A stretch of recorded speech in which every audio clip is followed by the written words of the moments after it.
Hello friends, welcome to my channel Mastaki Pathshala where you learn English better through Bengali যেখানে তোমরা ইংরেজি শিখবে বাংলায় অনেক বেটার ভাবে।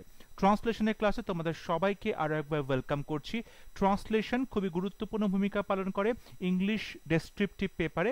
সামনে তোমাদের পিএসসি ক্লার্কশিপ এবং মিসলেনিয়াসে মেন্স পরীক্ষা হতে চলেছে এবং সেই পরীক্ষাতে ট্রান্সলেশন খুবই গুরুত্বপূর্ণ, কারণ মিসলেনিয়াস পরীক্ষাতে দুটো ট্রান্সলেশন থাকবে 20 মার্কস করে এবং ক্লার্কশিপ পরীক্ষাতে একটি ট্রান্সলেশন থাকবে 20 মার্কসের।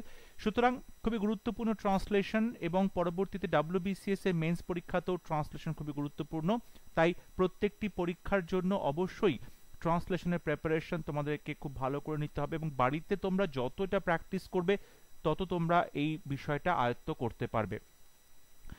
আমি অলরেডি সহজ পাঠ বই থেকে বেশ কিছু সিলেক্টেড প্যাসেজ নিয়ে ট্রান্সলেশনের ক্লাসেস নিয়ে এসেছি। এই নিয়ে 5th ক্লাস হবে আজকে, যেখানে সহজ পাঠ থেকে আমরা একটা টেক্সট নিয়ে বাংলা থেকে ইংলিশে ট্রান্সলেট করব।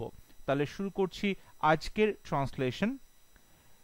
বলা হচ্ছে, শক্তিবাবুর একটু নিদ্রা এসেছে। এমন সময় হঠাৎ ধূপ করে একটা শব্দ হওয়াতে চমকে জেগে উঠলেন। দেখলেন কখন বাঁধন আলগা হয়ে আকরাম নিচে পড়ে গেছে। শক্তিনাথ তাকে দেখতে তাড়াতাড়ি নেমে এলেন। হঠাৎ দেখেন কাছেই অন্ধকারে দুটো চোখ জ্বলজ্বল করছে। কি সর্বনাশ, এ তো বাঘের চোখ! বন্দুক তোলবার সময় নেই। ভাগ্যে দুজনের কাছে দুটো বিজলি বাতির মশাল ছিল। সে দুটো যেমনি হঠাৎ জ্বালানো অমনি বাঘ ভয়ে দৌড় দিল। সে রাত্রি আবার দুজনের গাছে কাটল। পরের দিন সকাল হলো, কিন্তু জঙ্গলের মধ্যে রাস্তা মেলে না। যতই চলেন জঙ্গল বেড়ে যায়। গায়ে কাঁটার আঁচড় লাগে, রক্ত পড়ে, খিদে পেয়েছে, তেষ্টা পেয়েছে। এমন সময় মানুষের গলার শব্দ শোনা গেল। খুব রোমহর্ষক একটা প্যাসেজ, যেখানে শক্তিবাবু এবং আক্রমের রাত্রিবেলা গাছে কাটানোর একটা গল্প এবং তারপর গাছ থেকে পড়ে যাওয়া এবং বাঘের চোখ, এইসব মিলিয়ে একটা গা ছমছমে খুব সুন্দর একটা অ্যাডভেঞ্চারাস আমরা প্যাসেজ দেখতে পাচ্ছি এবং এটা আমরা বাংলা থেকে ইংলিশে ট্রান্সলেট করব। প্রথমে বলা হচ্ছে শক্তিবাবুর একটু নিদ্রা এসেছে। তাহলে শক্তিবাবুর একটু নিদ্রা এসেছে মানেটা কি বলো? শক্তিবাবুর একটু ঘুম ঘুম পাচ্ছে, ঠিক আছে? এখানে ঝিমুনি বলবো না, এখানে নিদ্রা এসেছে মানে ঘুম পেয়েছে, আমরা কিন্তু ঝিমুনি বলবো না। ঝিমুনি ইজ ডিফারেন্ট, ঠিক আছে? তাহলে শক্তিবাবুর একটু নিদ্রা এসেছে, আমরা বলতে পারি শক্তিবাবু তিনি ফিল করছেন, তাই তো? ফেল্ট, ফেল্ট একটু, আ লিটল স্লিপি। তাই একটু স্লিপি বলে মনে হলো, নিদ্রা এসেছে, ঘুম ঘুম পেয়েছে আর কি, নিদ্রা। So Shaktibabu felt a little sleepy. এখানে আমরা ফেল্ট এই ভার্বটা ব্যবহার করছি। তোমরা এখানে কেউ মানে শক্তিবাবু বিকেম আ লিটল স্লিপি এরকমও বলতে পারো, তাতে কোনো ভুল নেই, বাট এখানে ফিল ভার্বটা বেশি অ্যাপ্রোপ্রিয়েট হচ্ছে।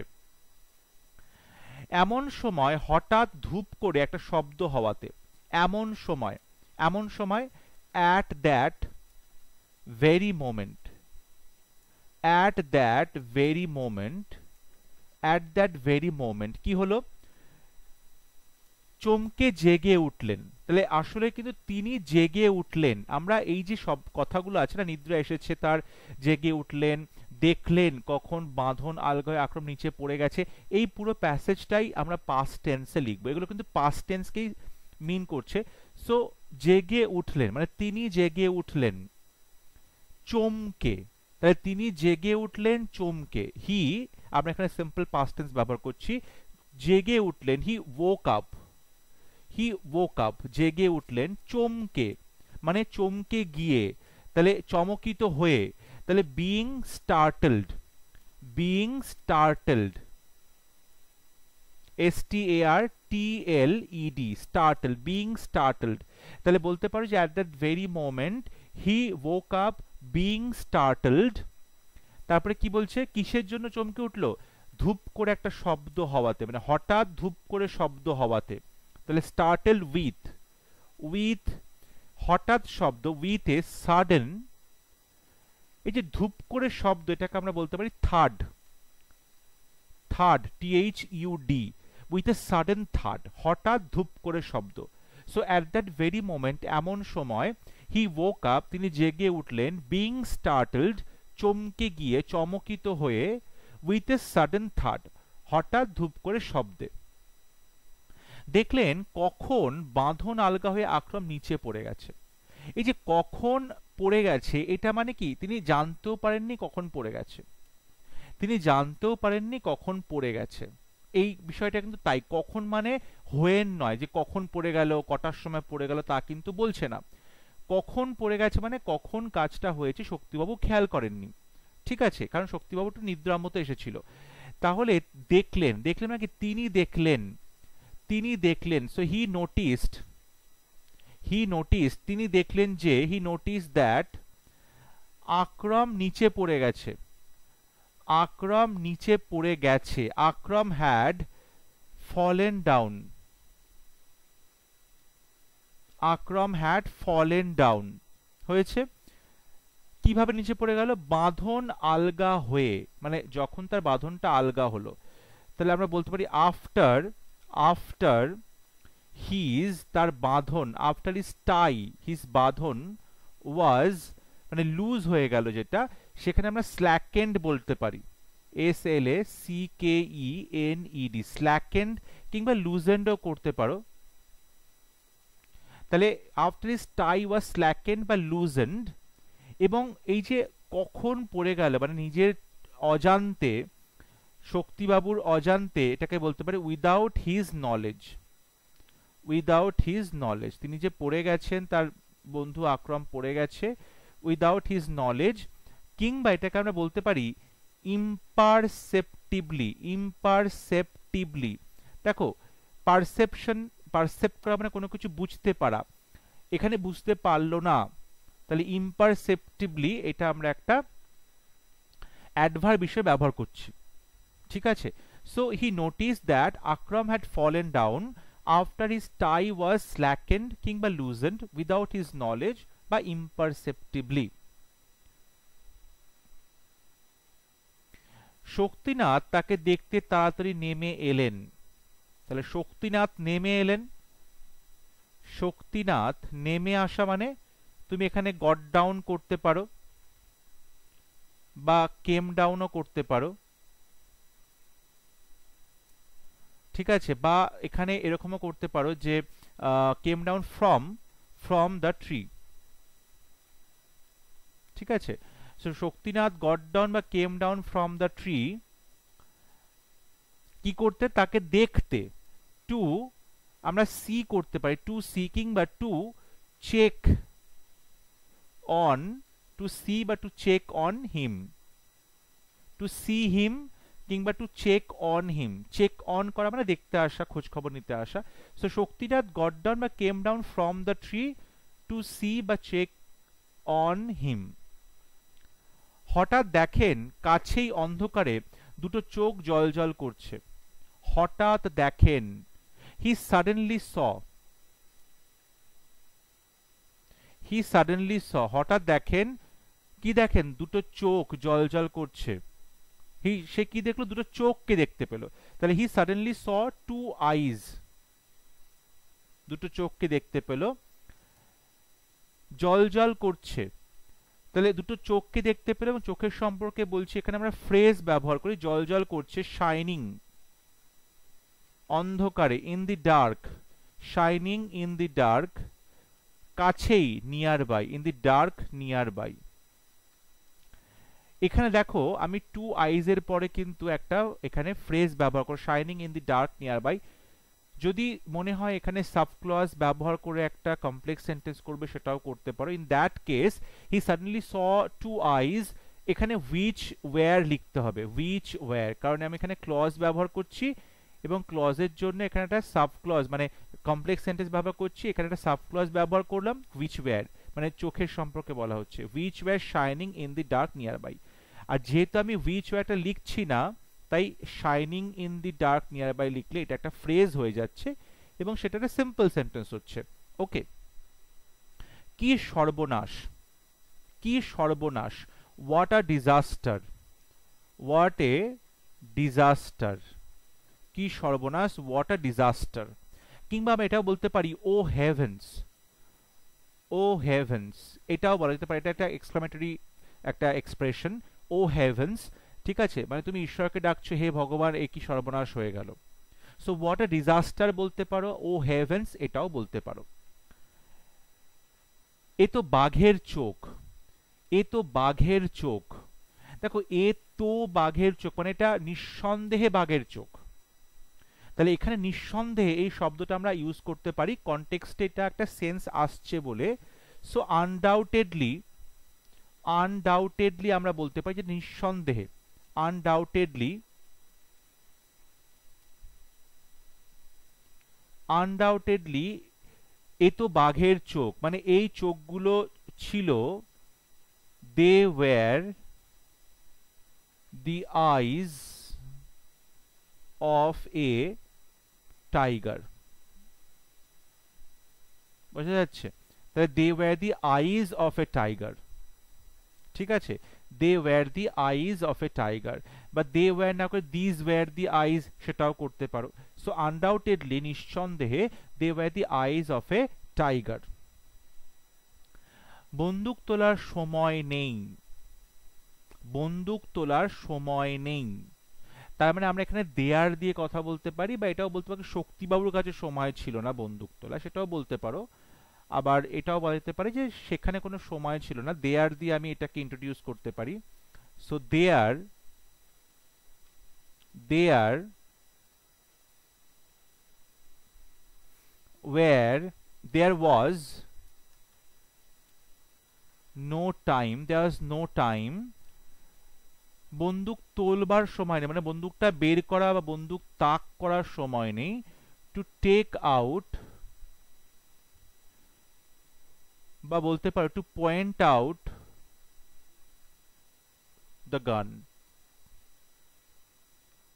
there was no time to take out বা to point out the gun। দেখো এখানে একটা জিনিস একটু মিস চলে গেছে, যে শক্তিনাথ তাকে তাড়াতাড়ি নেমে এলেন, এই তাড়াতাড়িটা এখানে মিস হয়ে গেছে। সো সেক্ষেত্রে তোমরা এখানে একটা কথা লিখতে পারো যে শক্তিনাথ গট ডাউন বা কেম ডাউন, এখানে একটা কথা লিখতে পারো তাড়াতাড়ি তো হারিডলি, হারিডলি তাড়াতাড়ি, কিংবা ইন এ জিফি এটাও করতে পারে, একটা এখানে একটা ফ্রেজ একটা ইডিয়াম, ইন এ জিফি মানে চোখের পলকে প্রচন্ড দ্রুত। সো শক্তিনাথ গট ডাউন বা কেম ডাউন হারিডলি বা in a jiffy from the tree to see কিংবা টু চেক অন হিম, ঠিক আছে। আচ্ছা চলে আসলাম পরবর্তী সেন্টেন্স যেটা আমরা করাচ্ছিলাম, ভাগ্যে দুজনের কাছে দুটো বিজলি বাতির মশাল ছিল, ভাগ্যে মানে সৌভাগ্যবশত, সো ফরচুনেটলি,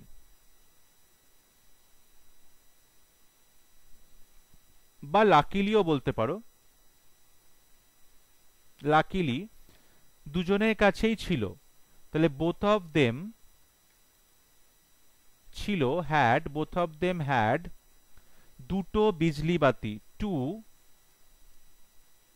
ইলেকট্রিক টর্চেস, এই যে মশালটাকে আমরা টর্চেস হিসেবে বলতে পারি, two electric torches with them, তাদের কাছে ছিল, উইথ দেম।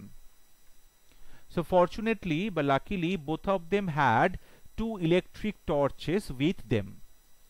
সে দুটো যেমনি হঠাৎ জ্বালানো অমনি বাঘ ভয়ে দৌড় দিল, যেমনি এটা করালো তেমনি ওটা হলো।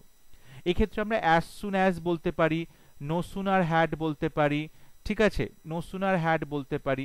তো আমরা এখানে অ্যাজ সুন অ্যাজ ব্যবহার করি, অ্যাজ সুন অ্যাজ, কিংবা দ্য মোমেন্ট এটাও দ্য মোমেন্ট এটাও ব্যবহার করা যেতে পারে, দ্য মোমেন্ট হঠাৎ জ্বালানো হলো মানে সেই দুটো টর্চ তারা জ্বালালো। Okay, so as soon as বা দ্য মোমেন্ট দে সাডেনলি, হঠাৎ করেই, they suddenly lighted the torches, সেই দুটো মশাল জ্বালানো হলো। তাহলে অ্যাজ সুন অ্যাজ কিংবা the moment they suddenly lighted the torches বাঘ ভয়ে দৌড় দিল। দ্য টাইগার, দ্য টাইগার দৌড় দিল, র্যান অ্যাওয়ে ভয়ে, in fear. Simple past tense ব্যবহার করা হচ্ছে। সো অ্যাজ সুন অ্যাজ দিয়ে লিখতে পারো, দ্য মোমেন্ট দিয়ে লিখতে পারো, নো সুনার হ্যাড দিয়েও তোমরা এই সেন্টেন্সটা লিখতে পারো।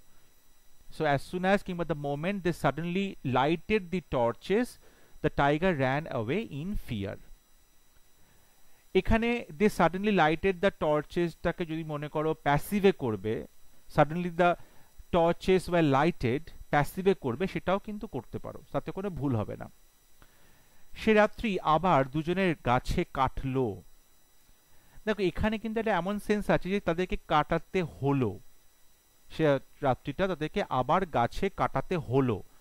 সো দে, আমরা এখানে এটাই লিখি তাদের হলো কাটাতে। So they had to spend the night, they had to spend the night, রাতটা কাটাতে হলো। They had to spend the night গাছে, on the tree, on the tree. They had to spend the night on the tree. পরের দিন সকাল হলো, তাহলে সকাল হলো, মর্নিং কেম, সকাল হলো মর্নিং আসলো, পরের দিন the next day, morning came the next day. সকাল হলো পরের দিন, মর্নিং কেম সকাল এলো, দ্য নেক্সট ডে পরের দিন। কিন্তু জঙ্গলের মধ্যে রাস্তা মেলে না। বাট এখানে আমরা এটাকে প্যাসিভে লিখতে পারি যে রাস্তা খুঁজে পাওয়া গেল না, মানে কোনো রাস্তাই পাওয়া গেল না। So but no road, no road মিলল না, কুড বি সিন দেখা গেল না বা পাওয়া গেল না, could be found in the জঙ্গল বা in the forest. So, but no road could be seen বা found in the jungle কিংবা forest. যতই চলেন জঙ্গল বেড়ে যায়। দেখো এখানে যত এবং তত আছে, সুতরাং আমরা দ্য মোর অর্থাৎ দি বসাবো, তারপর কম্পারেটিভ ডিগ্রি বসাবো, এইভাবে আমরা এটাকে প্যারালিজম হিসেবে লিখতে পারি। সো দ্য মোর, যতই চলেন মানে যত তারা হাঁটছেন, হেঁটেছিলেন, দ্য মোর দে ওয়াকড। এটাকে প্যারালিজম বলে কারণ একই সেন্টেন্স দুটো পার্ট এবং দুটো পার্ট একই রকম ভাবে শুরু হবে, একই রকম স্ট্রাকচার হবে। প্রথমে দি বসবে, তারপরে কম্পারেটিভ ডিগ্রি বসবে, তারপরে সাবজেক্ট ভার্ব এগুলো বসানো হবে। So the more they walk, যতই তারা চলেন ততই জঙ্গল বেড়ে যায়। তাহলে দ্য মোর, প্যারালিজম দা আছে, এখানে দা লিখেছো, এখানে মোর আছে, এখানে মোর লিখেছো। দ্য মোর, এখানে সাবজেক্ট বসিয়েছো, তাহলে এখানে সাবজেক্টে জঙ্গলটা বেড়ে যায়। দ্য মোর দ্য জঙ্গল বেড়ে যায় মানে এক্সটেন্ডেড, কিংবা কন্টিনিউড করতে পারে, কন্টিনিউড মানে জঙ্গলটা চলতেই থাকে, জঙ্গলটা শেষ হয় না। ঠিক আছে, জঙ্গল বেড়ে যায় মানে জঙ্গলের দৈর্ঘ্যটা বেড়েই যাচ্ছে, জঙ্গলটা শেষ হচ্ছে না। So the more they walk, the more the jungle extended বা কন্টিনিউড। গায়ে কাঁটার আঁচড় লাগে, এটা প্যাসিভে লিখতে পারো যে তারা গায়ে মানে আঁচড়ের দ্বারা, কাঁটার দ্বারা আঁচড় লাগছে তাদের আর কি। দে ওয়্যার স্ক্র্যাচড, আমরা এখানে প্যাসিভ ভয়েস ইউজ করছি, সাবজেক্টের পরে বি ভার্ব, তারপরে ভার্বের third form. They were scratched, কাঁটার দ্বারা, তাই তো, তাহলে by the thorns. They were scratched by the thorns. তারপর বলছে রক্ত পড়ে, রক্ত পড়ে তার মানে রক্ত পড়ছিল। ইট ওয়াজ শেডিং ব্লাড, ঝরছিল রক্ত। ইট ওয়াজ শেডিং ব্লাড, রক্ত ঝরছিল, রক্ত পড়ছিল মানে রক্ত ঝরছিল। এটাকে এভাবে বলা যেতে পারে যে রক্ত পড়তে শুরু করলো, blood began to uz out, রক্ত গড়িয়ে পড়তে শুরু করলো। Blood began to uz out, নির্গত হতে শুরু করলো। ঠিক আছে, এরপর বলা হচ্ছে খিদে পেয়েছে, তাদের ক্ষুধার্ত ছিল, তাহলে দে ওয়্যার, তারা ছিল, হাংরি, দে ওয়্যার হাংরি, তারা ক্ষুধার্ত ছিল।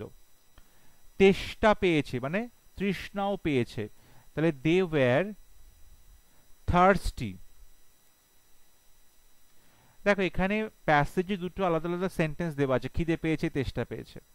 তাই তোমরা যখন ট্রান্সলেশন করছো তখন একই রকম ভাবে দুটো আলাদা সেন্টেন্স লিখবে, দুটোকে কিন্তু কখনোই এক করে দেবে না, they were hungry and thirsty না।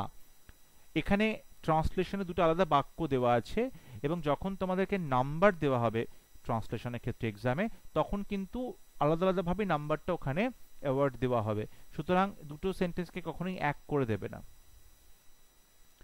এমন সময় মানুষের গলার শব্দ শোনা গেল। এমন সময়, at that moment, at that moment কি হলো, মানুষের গলার শব্দ শোনা গেল, এটা প্যাসিভে লিখতে হবে যে হিউম্যান ভয়েস ওয়াজ হার্ড। হিউম্যান ভয়েস ওয়াজ হার্ড, মানুষের গলার শব্দ শোনা গেল, তাহলে হিউম্যান ভয়েস ওয়াজ হার্ড।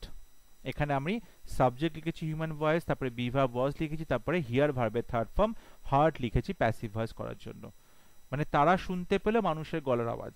এটা অ্যাক্টিভেও করা যেতে পারতো, তখন একটা সাবজেক্ট দিয়ে নিয়ে আসতে হতো, কিন্তু এখানে যেহেতু প্যাসিভে করা হয়েছে, at that time, at that moment human voice was hard, এটা করলেই হবে।